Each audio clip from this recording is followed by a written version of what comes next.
اللهم صل على محمد وآل محمد.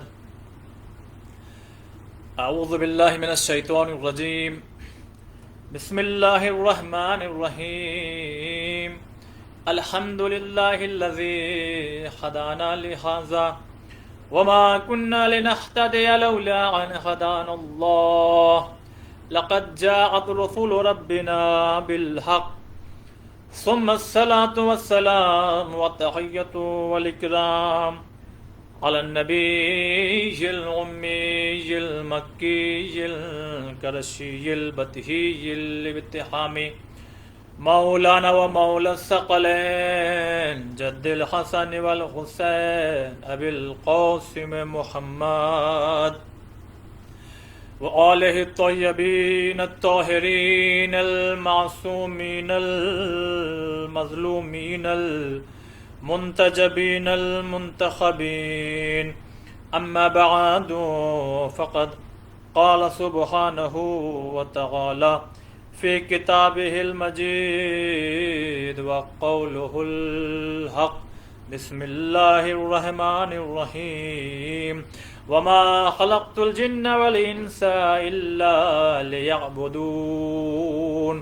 اللهم صل على محمد وآل محمد. حضرات مومنین، یہ پروگرام انہدام جنت البقیع کے سلسلے سے منعقد کیا گیا ہے. جنت البقیع کی جو تاریخ ہے یقیناً آپ اس سے بہتر طریقے سے واقف ہوں گے. میں آپ کی خدمت میں سب سے پہلے یہ بات عرض کرنا چاہتا ہوں کہ جنت البقیع میں سب سے پہلے تو ہمیں یہ جاننا چاہیے کہ وہاں کن کن شخصیتوں کی قبریں ہیں. دیکھیے، حالات ایسے ہیں کہ آن لائن پروگرام کرنا پڑ رہا ہے اور احتجاج کا یہ بھی ایک بہترین طریقہ ہے. 2016 میں عمرہ جانا نصیب ہوا تھا. کیا کیفیت ہے، کیسے بتاؤں. عزیزان محترم، سب سے پہلے آغاز ہم یہاں سے کر رہے ہیں کہ جنت البقیع ایک قبرستان ہے جو نبی اکرم صلی اللہ علیہ وآلہ وسلم کے روضے سے بالکل سٹا ہوا ہے، بہت دور نہیں ہے. ادھر نبی اکرم صلی اللہ علیہ وآلہ وسلم کا روضہ ہے اور سامنے جنت البقیع. آئیے میں جلدی جلدی آپ کی خدمت میں، اس لیے کہ مختصر سا وقت ہے، کون کون دفن ہیں وہاں پر. سب سے پہلے جو میں نام پیش کرنا چاہتا ہوں وہ اس شخصیت کا نام ہے کہ جس کے آنے پر پیغمبر اپنی جگہ سے اٹھ کر کے کھڑے ہو جایا کرتے تھے اور احترام کرتے تھے، اپنی مسند پر بیٹھالتے تھے. وہ کوئی اور نہیں بلکہ آپ کی بیٹی جناب فاطمہ زہرا سلام اللہ علیہا. آپ کی قبر اسی بقیع میں ہے. ہمارے 4 ائمہ، امام حسن علیہ السلام، امام زین العابدین علیہ السلام، امام محمد باقر علیہ السلام اور امام جعفر صادق علیہ السلام، یوں دیکھا جائے تو یہ 5 معصوم شخصیتیں ہیں جو وہیں بقیع میں دفن ہیں. آئیے اور آگے میں بڑھتا ہوں، آپ کو یہ اطلاع جانکاری. اور کون وہاں پہ؟ نبی اکرم صلی اللہ علیہ وآلہ وسلم کی تقریباً ساری بیویاں سوائے خدیجۃ الکبریٰ سلام اللہ علیہا کو چھوڑ کر کے اسی بقیع میں دفن ہے. پھر کون؟ حضرت عباس ابن عبد المطلب جو کہ نبی اکرم صلی اللہ علیہ وآلہ وسلم کے چچا ہیں، وہ بھی وہیں دفن ہے. جناب ابراہیم جو کہ نبی اکرم صلی اللہ علیہ وآلہ وسلم کے بیٹے ہیں، وہ بھی وہیں دفن ہے. جناب صفیہ بنت عبد المطلب جو کہ نبی اکرم صلی اللہ علیہ وآلہ وسلم کی پھوپھی ہے رشتے میں، وہ بھی وہیں دفن ہے. جناب فاطمہ بنت اسد جو کہ نبی کے رشتے میں چچی ہیں مگر حضرت علی ابن ابی طالب علیہ الصلوۃ والسلام کی ماں ہے، وہ بھی وہیں دفن ہے. حضرت عقیل ابن ابی طالب، یہ معمولی شخصیت نہیں ہے، مولا کائنات نے کہا تھا بھائی عقیل کوئی ایسا خاندان بتائیے کہ جہاں سے میں لڑکی لاؤں تو ایک بہادر بیٹا پیدا ہو، وہ جناب عقیل، ان کی بھی قبر، عقیل ابن ابی طالب ان کی بھی قبر وہیں ہے۔ اور آگے بڑھیے، جناب محمد ابن علی، یہ کون ہے؟ یہ ہے محمد حنفیہ کے نام سے ہم لوگ چونکہ بہت مشہور ہیں، مولا کے بیٹے ہیں مولا کائنات کے، وہ بھی وہیں دفن ہیں۔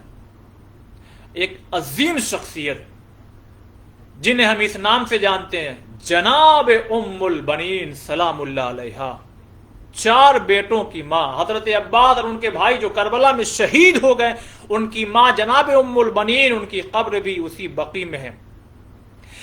اور آگے میں جلدی جلدی کیا کروں، بہت سے ایسے نام ہیں، اگر ان ناموں کو میں چھوڑ دوں، کیونکہ ان تمام نام کو میں اس لیے لے رہا ہوں کہ سمجھ میں آئے کہ بقیع آج ویران ہے تو وہاں کس کی قبریں ہیں۔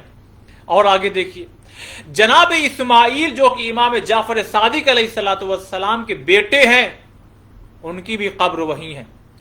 جناب عبداللہ ابن جعفر طیار، یہ جناب عبداللہ کون ہے؟ جعفر طیار کے بیٹے ہیں، مگر اور قریب سے اگر آپ جاننا چاہتے ہو تو سنیے، حضرت علی کی بیٹی، بڑی بیٹی جناب زینب سلام اللہ علیہا کے شوہر جناب عبداللہ ہیں، ان کی بھی قبر مبارک وہیں پر ہے۔ سنیے ذرا غور سے، اس لیے کہ آخر میں کچھ نتیجہ دینا چاہتا ہوں۔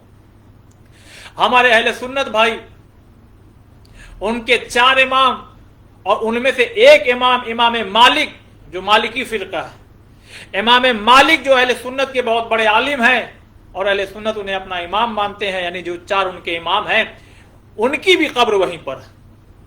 اب سنیے ذرا اور بہت ہی توجہ کے ساتھ، یہ ساری شخصیتیں، اس کے بعد میں آپ کی خدمت میں کچھ باتیں عرض کرنا چاہتا ہوں۔ نبی اکرم صلی اللہ علیہ وآلہ وسلم کی وفات مدینے میں، جناب فاطمہ سلام اللہ علیہ کی وفات، شہادت مدینے میں۔ آپ خود ذرا اندازہ لگائیے کہ نبی کی وفات کے بعد تقریباً 100 سال تک جو بھی مدینے میں جس نے نبی کو دیکھا ہے وہ صحابی ہے کہ نہیں ہے؟ تو کتنے صحابہ ہیں جن کی قبر جنت البقیع میں؟ تقریباً کم سے کم جو تاریخ میں ملتا ہے، کم سے کم 7,000 صحابہ، ان کی قبریں کہاں ہیں؟ جنت البقیع میں ہے۔ اور اس کے علاوہ ہمارے علماء، بڑے جید علماء، بڑے بڑے وہاں پر دفن ہیں۔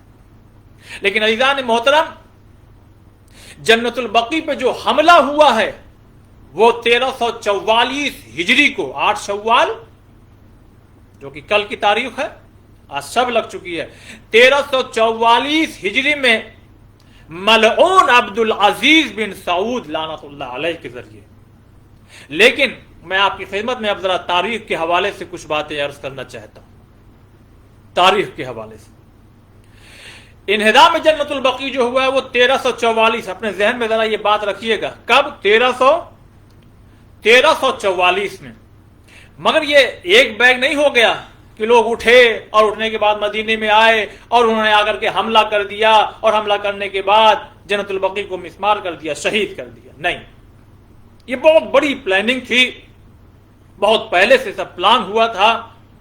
اس کا آغاز اگر تقریباً دیکھا جائے تو تقریباً 125 سال پہلے، یعنی 1205 ہجری سے یہ سلسلہ شروع ہوا، اور 1205 ہجری سے لے کر کے 1217 ہجری تک کئی مرتبہ یہ کوشش کی گئی کہ وہاں پر طائف پر قبضہ کیا جائے، اور قبضہ کرنے کے بعد جنت البقیع میں جو روضے بنے ہوئے تھے، جس طرح سے بھی بنے ہوئے تھے، پرانے زمانے میں روضے بنے ہوئے تھے، مقبرے بنے ہوئے تھے، گنبد بنے ہوئے تھے۔ اچھا، جو ہم نے نام گنوائے تھے آپ کو کہ یہ شخصیتیں وہاں دفن ہیں، جو نام، ان تمام لوگوں کی قبروں کے اوپر روضے بنے ہوئے تھے، گنبد بنے ہوئے تھے۔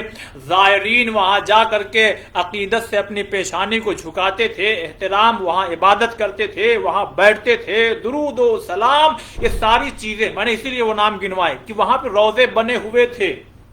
مگر دشمنان اسلام، اہل بیت کے جو دشمن، جو رسول اللہ صلی اللہ علیہ وآلہ وسلم کے زمانے سے لے کر کے آج تک وہ باقی ہیں، اور ابھی میں آپ کی خدمت میں عرض کرنا چاہتا ہوں، لیکن ذرا آپ تاریخ سنیے۔ تاریخ یہ ہے کہ 1217 ہجری میں طائف پر قبضہ کرنے میں لوگوں کو کامیابی مل گئی۔ اچھا سنیے، جب قبضہ ہوا تو کیا ایسے ہی ہو جائے گا کہ آ گئے دشمن، آ گئے، چلو بھائی سب لوگ ہٹ جاؤ، اور یہ آ گئے ہیں ان کو تخت دے دو، ان کو شہر دے دو؟ نہیں، جب دشمنوں نے حملہ کیا ہے تو مدینے کے لوگوں نے بڑھ کر کے ان کا مقابلہ کیا ہے، نتیجے میں بہت سارے مسلمان قتل کر دیے گئے مسلمان بہت سارے۔ اور اس کے بعد تاریخ لکھتی ہے کہ 1218 ہجری میں مکہ پر بھی وہابیوں نے حملہ کیا ہے، اور وہاں کی جو مقدس مقامات تھے ان کو بھی شہید کر دیا۔ کب؟ 1218، ذہن میں رہے 1205 ہجری سے یہ کام چل رہا ہے۔ 1217 ہجری میں طائف پہ قبضہ ہوا، 1218 ہجری میں مکے پر انہوں نے حملہ کیا۔ اور سنیے، لیکن 1216 میں ذیقعد میں ان وہابیوں نے کربلا پر، یعنی دیکھیے مدینے میں بعد میں حملہ ہوا ہے، مکے میں بعد میں حملہ ہوا ہے، اس سے پہلے ان لوگوں نے 1216 ہجری میں کربلا میں حملہ کیا، 1217 ہجری میں مدینے پہ حملہ کیا، 1218 ہجری میں مکے پہ حملہ کیا۔ اب جب انہوں نے کربلا میں حملہ کیا تو شہر کو چاروں طرف سے گھیر لیا، لوٹ مار، قتل و غارت، بہت زیادہ لوٹا گیا، اور لوٹنے کے بعد یہ لوگ واپس چلے گئے، اور ان کے جتنے بھی سامان لوٹا گیا تھا اس کو آپس میں انہوں نے تقسیم کر لیا، آپس میں تقسیم کر لیا۔ لیکن ایک بات اور سنیے آپ عزیزان محترم، 1344، دیکھیے کب سے چل رہا، 1205 ہجری سے، یہ تو یعنی اس سے پہلے سے بھی چل رہا ہوگا پلان، مگر کھول کر کے کب آئے ہیں؟ جو تاریخ پہ جو ہماری اس ناچیز کی، اس کم علم کی جو نظر ہے وہ یہ ہے کہ 1205 ہجری میں یہ کھل کر کے سامنے آئے۔ 1344 ہجری، ذرا جوڑیے آپ، 1205 ہجری، 1344 ہجری، تقریباً 139 سال تک یہ پلاننگ، کوشش چلتی رہی، یہاں حملہ، وہاں حملہ، یہ قبضہ، وہ قبضہ، یہ قبضہ، یہ چیز، وہ چیز۔ اسی لیے مولا کا جملہ یا جتنی دیر میں اٹھو گے ظالم کے خلاف اتنی لاشیں اٹھانی پڑے گی، اور یہی ہوا۔ 1344 ہجری میں انہوں نے مدینے پہ حملہ کیا، جنت البقیع کو شہید کیا، لیکن جنت البقیع پہ پہلے حملہ نہیں ہوا ہے، ہاں پہلے انہوں نے رخ کیا ہے جنت المعلی کا۔ یہ کیا ہے؟ یہ بھی ایک قبرستان ہے جو مکے میں موجود ہے۔ جو لوگ جاتے ہیں مکہ اور مدینہ انہوں نے دیکھا ہوگا، یہ بھی یہ غربت ہے کہ جس خدیجۃ الکبریٰ نے اپنی دولت اسلام کو بچانے کے لیے، جس ابو طالب نے اپنی قربانی پیش کر دی ہو اسلام کو پھیلانے کے لیے، اس ابو طالب اور ان کے والد عبد المطلب، عبد مناف، یہ آبا و اجداد، ان کی قبریں وہیں ہیں جنت المعلی میں۔ بس کا ڈرائیور روک دیتا ہے، بس کی کھڑکیوں سے، یا تو کبھی کبھی موقع ملے تھا اتر کر کے دور سے ہم کہتے ہیں السلام علیکم یا خدیجۃ الکبریٰ۔ دیکھیے کیا غربت ہے، جس بیوی نے سب کچھ لٹا دیا اپنی دولت، جس ابو طالب نے خون پسینہ ایک کر دیا ہو، آج ان کی بھی قبروں پہ مزار، مقبرے بنے ہوئے تھے، روزے بنے ہوئے تھے۔ ان دشمنوں نے پہلے مکے میں حملہ کیا ہے 1344 ہجری میں، اور جب وہاں پہنچے ہیں جناب عبد مناف، جناب عبد المطلب، جناب ابو طالب، جناب خدیجۃ الکبریٰ اور بھی شخصیت، ان کے قبروں کو، ان کے روضوں کو شہید کر دیا، اور اس کے بعد یہ لوگ پلٹے ہیں، اور پلٹنے کے بعد ان لوگوں نے مدینے کا رخ کیا، مدینے کا رخ کیا۔ یہی تاریخ 8 شوال سن 1344 ہجری کو ان لوگوں نے پھر آ کر کے جنت البقیع میں جو قتل و غارت کی ہے، اللہ اکبر، اللہ اکبر۔